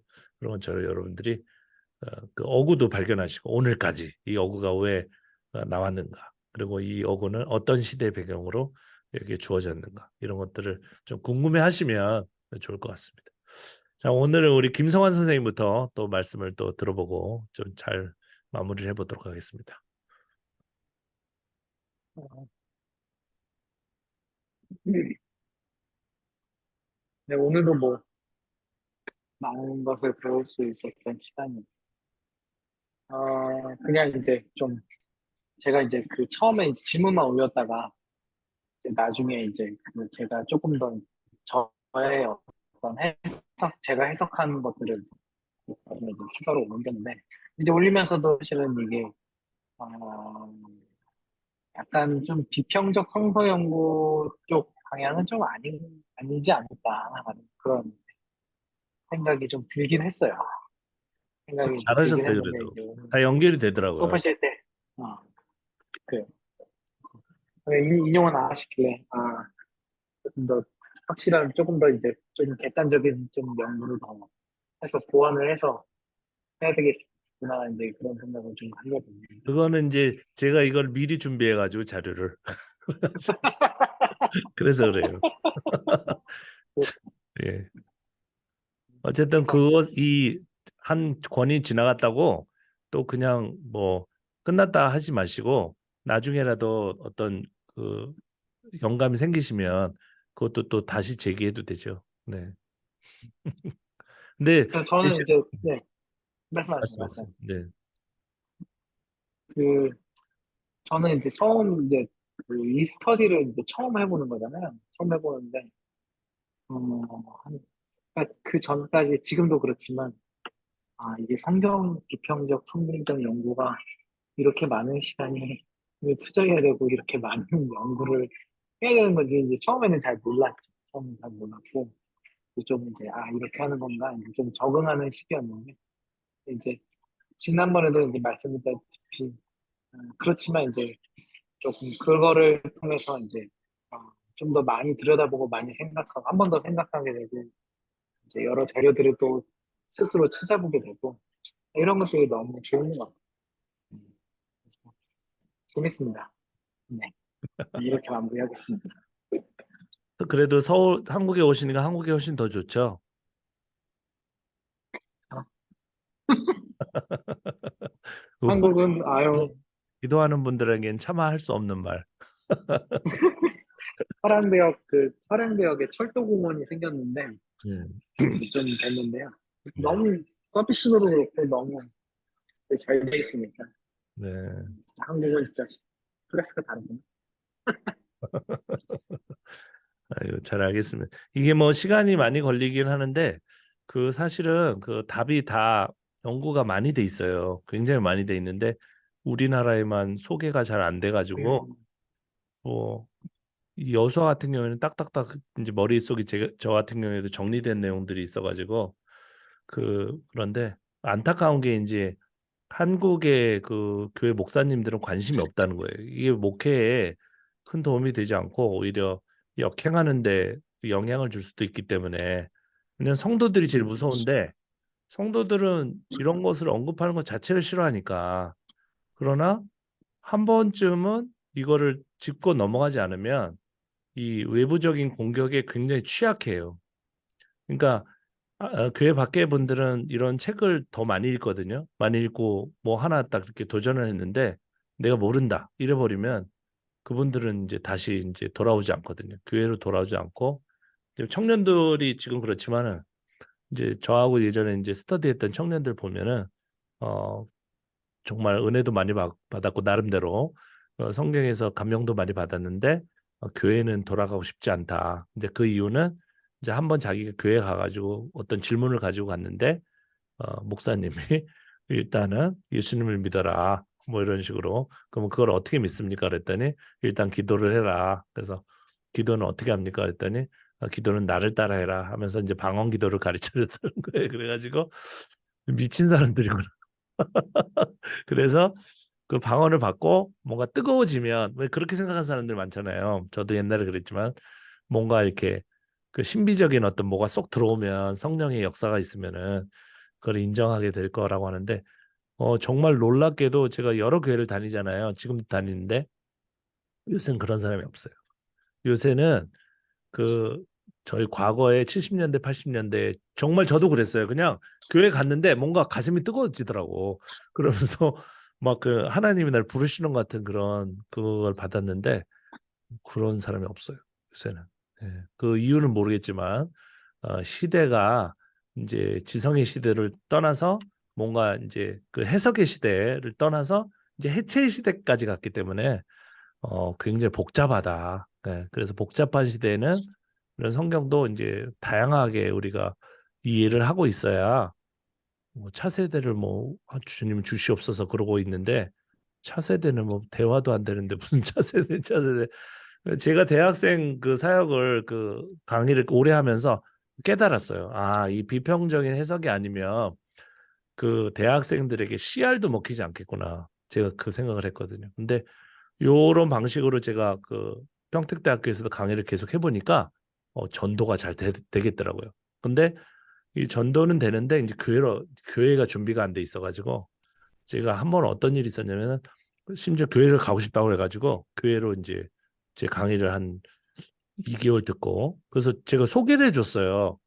나름대로 괜찮다는 교회 갔더니 그 다시는 다니기 싫다고 하면서 그 청년이 한 번도 이제 처음 나가본 교회인데 노래는 좋고 분위기는 좋은데 그 설교가 그 설교 메시지 자체가 굉장히 그 비논리적이고 비상식적인 얘기만 계속한다. 그래서 머리가 지끈지끈거린다. 도대체 저 무슨 뇌에서 저런 얘기가 나오는지 그런 얘기를 하더라고요. 그래서 나는 그 정도는 아닌데 나는 교회에 이미 적응이 됐기 때문에 잘 몰랐는데 안 믿는 사람들이 이렇게 들을 때는 미친 사람들 소리, 엉뚱한 사람 소리, 예, 그런 소리를 들린다. 예를 들자면 뭐 여호수아는 역사적 사실이고 뭐 여리고 성을 갖다가 이렇게 도르라고 명령한 하나님의 명령을 따랐더니 그냥 무너졌다. 믿습니까? 이런 식으로 나간다는 거예요. 그러면 그 듣겠습니까? 그러지 말고 그거는 사실은 어, 편집된 본문 가운데서 이렇게 보완이 돼가지고 이렇게 나온 것인데 이 여호수아라는 인물 자체는 이제 사실일 것이다. 그러나 이 사람을 둘러싸고 이렇게 그 형성된 그런 본문들은 굉장히 많이 편집이 돼 있는데 우리가 이것이 사실이고 사실이 아니고 그것을 떠나서 이 안에 가치, 힘의 논리를 우리가 반대하고 어떤 권력이 있다고 힘 자랑을 하는 것을 하나님의 뜻이 아니라고 이렇게 성찰한 것은 굉장히 우리가 배울 만하다. 저는 그런 식으로 설교를 했거든요. 그랬더니 막 박수 치고 교회 한 번도 안 나간 사람들의 한 50명, 100명한테 박수 받아보셨어요? 제가 설교를 했는데. 음. 그러면서 교수님처럼 그런 그 성경 해설이라면 나는 교회를 나가고 싶다. 난 그리스도인이 되고 싶다. 왜냐하면 이 세상에서는 그렇게 교회조차도 자기 권력적인 거, 힘 자랑, 돈 자랑 이거 하고 있는데 사실은 성경은 그것을 반대한다는 것을 설교를 한다면은 나는 박수 치고 싶다. 그럼 나도 나가고 싶다. 이런 얘기를 하는 거예요. 그래서 이 교회가 바뀌어야 되겠구나. 네, 그런 생각을 많이 했습니다. 뭐 어렵다고만 생각하지 마시고 저 부족한 저도 있고 책도 이제 점점 많이 나오더라고요. 예전보다는. 예전에는 이 비평적인 책이 거의 많이 없었는데 요즘은 이제 관심들이 생긴 거예요. 그래가지고 이제 하나 둘씩 나오는데 뭐 행헬의 책도 많이 보시고 좀 어렵긴 한데 번역이 잘못돼가지고 근데 대략적으로 아까 제가 좀 해석해 드린 것처럼 읽으면서 이게 시대적으로 느리다고 얘기하는 것이구나 빠르다고 얘기하는 것이구나 그걸 좀 분별할 수 있으면은 책이 아주 재미있어요 나름대로 조금씩 읽으면 그리고 뭐 가문사 책도 좋은 책이 많이 있어요 그분이 이제 혼자서 그 책을 내는데 가끔 보면은 정말로 이제 번역이 됐으면 하는 책들을 많이 내시더라고요. 예, 그거라고 그리고 이제 분도사라고 그 가톨릭 계열 그 출판사인데 거기는 이제 가톨릭은 이미 기본이 비평학이잖아요. 그래서 그 출판사에서 나오는 책들을 꾸준히 이제 사서 보시면은 어려워요. 어렵지만 굉장히 많은 것들을 이제 배울 수 있기 때문에 요 짧은 스터디 시간에 좀 부족하다 그러시면은 그 분도사 책을 좀 가톨릭 책이지만은 그 개론책 같은 거 그런 책을 사가지고 저 한때는 저희 그 동료 목사님들하고 모여가지고 그 신구약 그 개론책 있잖아요 두꺼워요 그거를 이제 스터디를 했었거든요. 네. 그분들은 이제 굉장히 감명을 많이 받았다고 하면서 이제 목회에는 못 사용을 못하겠다 아예 커밍아웃을 하셨지만은 굉장히 그 많이 좋은 내용들을 많이 배울 수 있다고 생각합니다. 네. 그리고 우리 하정호 선생님, 자, 그 방수 빨리 문제 해결해야 되는데 뭐 여호수아에 시간이 대해서 하고. 소비는 알아서 할 것 같고요. 좀 궁금증만 이야기했는데 사실 좀 게으른 거죠. 좀 더 했어야 하는데 궁금증에서만 끝나가고 표시만 안 내려놨던 거 죄송하고 다 일단 이해합니다만 저 다 같은 사람이 이제 몸에 이제 습관이 돼서 그렇지만은 선교사 하시고 또 물 세우고 그러는데 그 시간이 어디 있어요. 네. 저는 이제 주로 새벽 시간에 왜냐면 저도 너무 바쁘니까 그 일찍 자요. 일찍 자고 이제 나이가 먹으니까 이제 점점 자는 시간이 줄어들더라고요. 하정우 선생님 아시겠지만 한 4, 5시간 뭐 또 안 자요. 그러니까 새벽에 일어나면은 이제 방해할 사람이 없어서 한 3, 4시에 일어나 가지고 뭐 5, 6시까지 그냥 성서 스터디 그때 이제 좀 원고도 쓰고 뭐 공부도 하고 그러거든요. 그 시간이 아니면 저도 시간이 없어요. 할 시간이 없어. 전혀. 저 한 가지 더 궁금한 게 생겼었어요. 이거는 진짜 묻고 싶었거든요. 네, 여호수아서에 대부분 일반적인 아는 사람은 여호수아 싸움은 여호수아가 썼다 뭐 이렇게 많이 전에는 교회에서 얘기했는데 네. 저도 읽어가면서 이거 여호수아가 아닌 것도 있지만 또 혹시나 여호수아가 쓴 게 있지 않을까라는 그런 궁금증이 좀 생겼거든요. 그거는 있겠죠. 그건 기본층이라고 일반적으로 기본층이라고 하거든요. 그 네, 고대적인 그게 없다고 보면 안 돼요. 예. 근데 대부분 제가 볼 때는 그 전쟁사, 그러니까 네, 누구를 점령해가지고 뭐 갑자기 다 도륙하고 이런 것들은 좀 아주 오래된 그 이야기라고 생각합니다. 예. 근데 이제 보면은 한 사람이 그 짧은 시간 동안에 그 이루어낸 업적으로 보기엔 너무 많아요. 너무 많기 이야기죠. 때문에 예. 그러니까 좀 여호수아 이야기도 있고 조금 비슷한 사람들 이야기도 그 근처에 있었던 이야기를 갖다가 이제 주어를 갖다가 여호수아로 좀 바꾼 게 있지 않을까 뭐 그런 생각이 좀 들기도 하는데 어쨌든 그건 저의 추정일 뿐이고 그냥 다 여호수아가 저는 그렇게 얘기해요. 여호수아가 한 전쟁이다. 예, 그렇게 얘기해요. 그러고 나서 뭐 본문인지 조금 약간 핀트가 어긋나는 것들이 있잖아요. 서로 말도 안 되는 것들을 갖다 붙인 것은 이제 편집으로 봐야 된다. 그 정도로 얘기해주면 그 아주 극보수가 아닌 분들은 다 이해를 합니다. 네. 그러나 그 잘못된 그 비평학에 너무 빠지셔가지고 요즘도 좀 걱정이 되는데 그 특정 학자들이 있어요. 급진적인 학자들이 있어요. 불신앙 크리스찬이 아닌 학자들이 이제 쓴 책들을 보고 끝까지 나가시는 분들이 있는데 그런 분들은 무조건 부정합니다. 다. 모세도 없었고 그다음에 뭐 여호수아도 없었고 뭐 그런 식으로 시작하니까 그걸 듣는 분들이 좀 거북스러워요. 그래도 우리는 신앙인인데 뭐 기본층이 없었다고 하면은 좀 그렇잖아요. 그죠? 있었을 겁니다. 있었을 것이지만은 이제 그게 많이 이제 편집돼 가지고 실제적으로 그 성경의 문헌으로 이제 고착화된 것은 아까 말씀드린 것대로 귀환기 전후가 아닐까. 귀환할 때 전후에 그게 딱 맞아요, 시대가. 네. 그래서 뭐 여러분 이제 하나님만 섬기시지 않겠습니까? 그러면서 이제 나는 그렇게 하겠습니다. 그럼 따라오실래요? 안 오실래요? 좀 약간 이렇게 조언적인 그런 말투도 있고 그러다가 이제 무서운 그 제사장 문헌이 이제 고착화되면은 그때부터는 하나님만 안 섬기면 다 죽여버리는 이제 서슬퍼런 안식일도 마찬가지고 저번에 봤잖아요. 안식일 날 어겼는데 어떻게 하지? 이러고 있잖아요. 어떻게 해야 될지 모르는데 나중에는 그냥 죽여버리는 쪽으로 이제 발전한 그 발전인지 뭔지 모르겠지만은 어쨌든 무섭게 되는 거죠. 종교가 그 도그마가 되면 엄청 무서워요. 예. 한번 주일날 한 번만 어기면 저주받고 그러는 거 아닙니까? 지금도 뭐 많은 경우가 일어나죠. 그러니까요. 어떤 그게 교인끼리도 약간의 신앙적 차이나 견해가 있을 때는 심지어는 안 볼 사이 정도 들어가는 많고 그러면 엄청 무섭죠. 주위에서도 그냥 투명인간 취급하는 경우도 많이 봤거든요.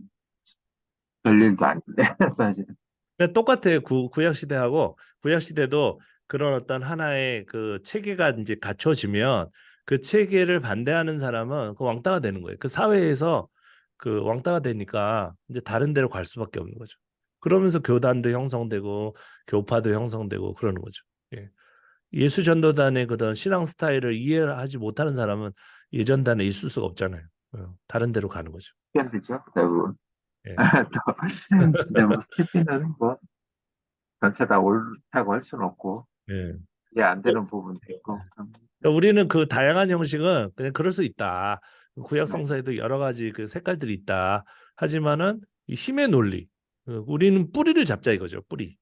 그 세례 요한이 그 심판받을 때 뿌리를 친다고 그랬잖아요. 그죠? 그러니까 우리가 그 예수 그리스도를 믿는 건 해야죠. 예수 그리스도 구원자를 안 믿으면 뭐 성경을 왜 공부합니까? 나 이게 답답해 죽겠어. 그런 학회도 가요. 고고학 그런 학회도 가끔 가보는데 잘 안 가게 되는 이유가 뭐냐면 그 기본을 부정해요. 그러니까 예수님 뭐 그 다 관심이 없어. 그거 왜 합니까 우리? 성경 왜 공부해요?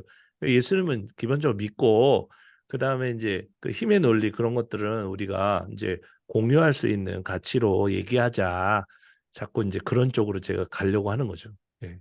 자꾸 이거 그 공부하다가 교회도 안 나가고 사실은 뭐 예수님 부인하고 그런 사람도 있는데 아유 답답해 죽겠어요. 뭘 배운 기본이 거예요, 이게. 네. 그러면 공부할 이유가 없죠. 그러니까요. 너무 답답해. 특별히 공부 좀 많이 하셨던 의사분들, 하정원 선생님 모르시겠구나. 예전에 우리 그 스터디에 헌금도 많이 하시고, 저한테 헌금한 건 아니지만, 우리가 모이면 막, 밥도 쏘시고 그랬던 분인데, 그분 자기가 이제 예수님 안 믿겠다, 막 그래 버렸어요.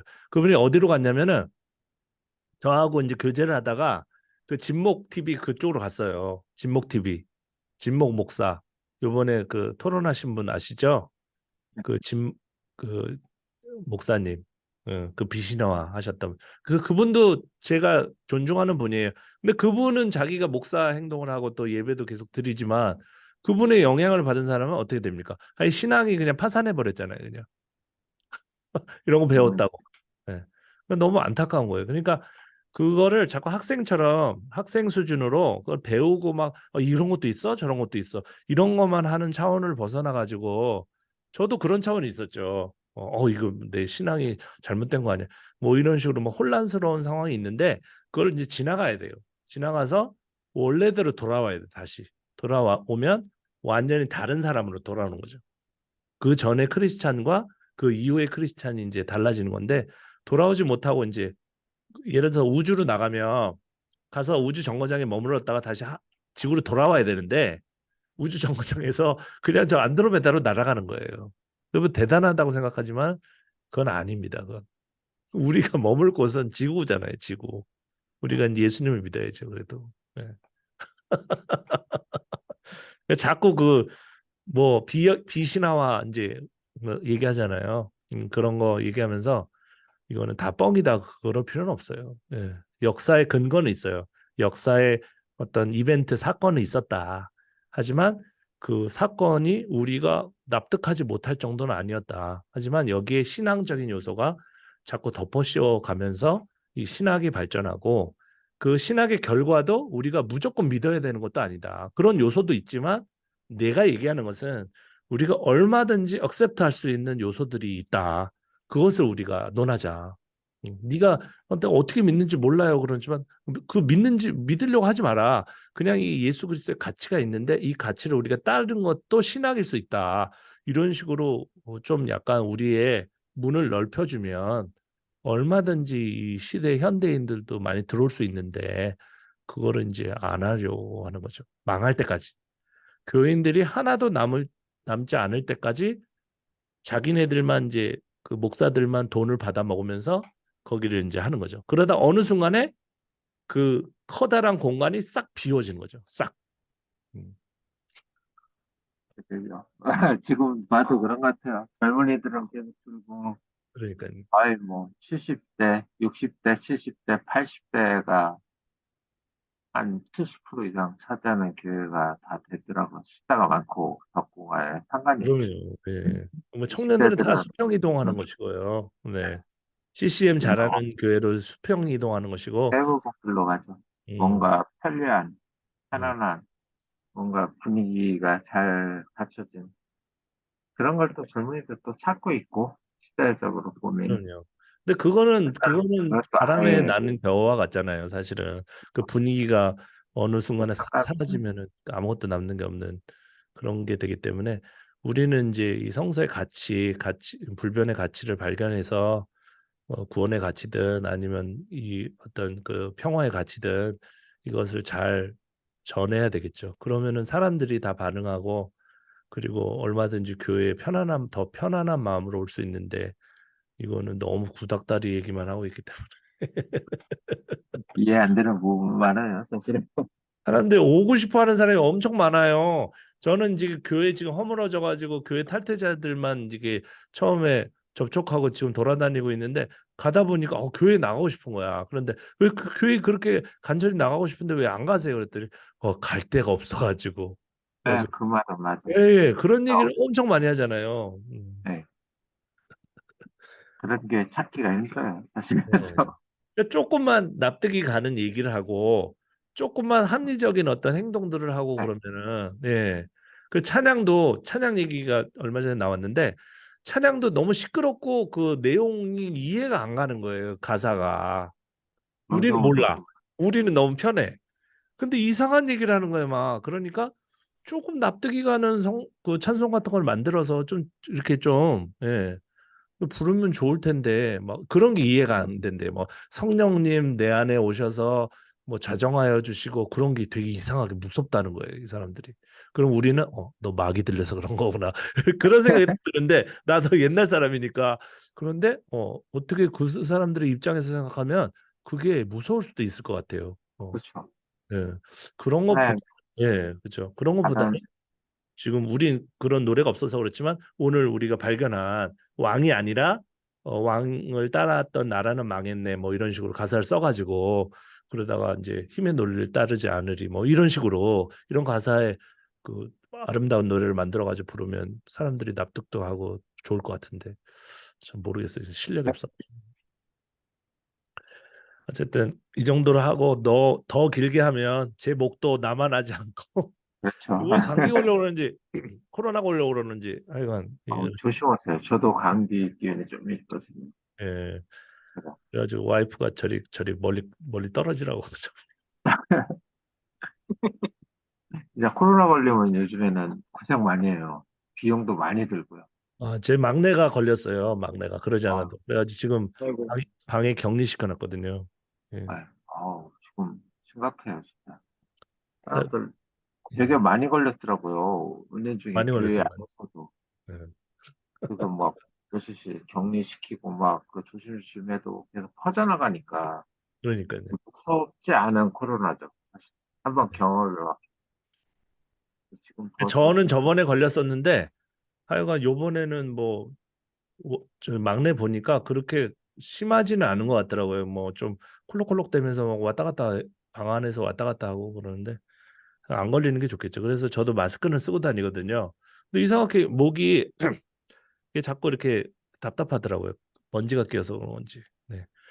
이게 투박한 목소리인데 잘 들어주셔서 감사드리고 또 다음 주에 또 뵐 수 있으면 또 열심히 이번에는 그 본문의 시대가 무엇인지 좀 항상 생각하면서 한번 본문을 또 잘 연구해 보시기 바랍니다. 네. 자, 우리 김성환 선생님 맛있는 거 많이 드시고 좀 푹 쉬었다가 또 가시기 바랍니다. 귀가하시기 바랍니다. 네. 네, 그럼 물러가겠습니다. 감사합니다. 네, 네, 고맙습니다. 감사합니다. 다음 네, 주에 감사합니다. 뵙겠습니다. 네, 감사합니다. 네.